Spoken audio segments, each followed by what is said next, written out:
Bonjour à tous, c'est votre sœur Marie. Que le Seigneur vous bénisse abondamment. Au nom de Jésus-Christ de Nazareth. Amen. Nous allons partager la parole de Dieu dans 1 Roi chapitre 17 du verset 2 à 9. Amen.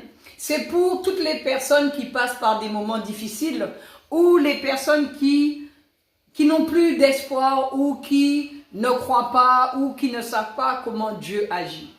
Nous allons voir dans ce passage comment Dieu a pourvu aux besoins d'Élie, comment Dieu parle à Élie, mais à chaque fois que Dieu parle à Élie, Élie, il obéit. Il fait ce que Dieu lui dit de faire.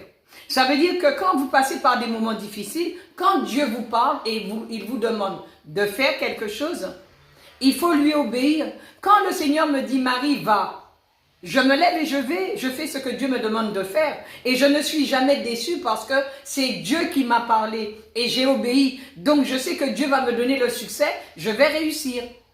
Amen. Prenons notre Bible et nous allons voir comment Dieu a parlé à Élie et Dieu a donné le succès à Élie. Et c'est la même chose qu'il fera dans votre vie.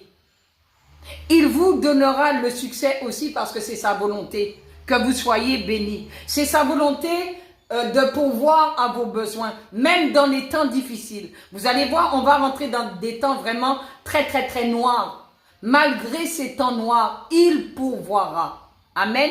Prenons notre Bible. 1 Roi chapitre 17 à partir du verset 2, il est écrit « Et la parole de l'Éternel fut adressée à Élie en ces mots. Pars d'ici, dirige-toi vers l'Orient et cache-toi près du torrent de Kérit qui est en face du Jourdain. Tu boiras de l'eau du torrent et j'ai ordonné aux corbeaux de te nourrir là. » Le Seigneur a ordonné à quelqu'un de vous bénir au nom de Jésus. Verset 5. Il partit et fit selon la parole de l'Éternel et il alla s'établir près du torrent de Kérit qui est en face du Jourdain.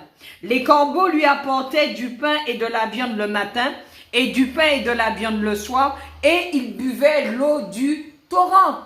Il n'est jamais mort de faim, vous ne mourrez pas de faim non plus. Verset 7. Mais au bout d'un certain temps, le torrent fut à sec, car il n'était point tombé de pluie dans le pays. Alors la parole de l'Éternel lui fut adressée en ces mots.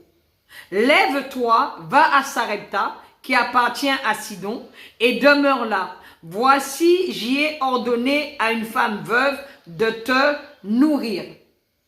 Amen. Dieu a donné un ordre en votre faveur. Que le Seigneur vous bénisse au nom de Jésus.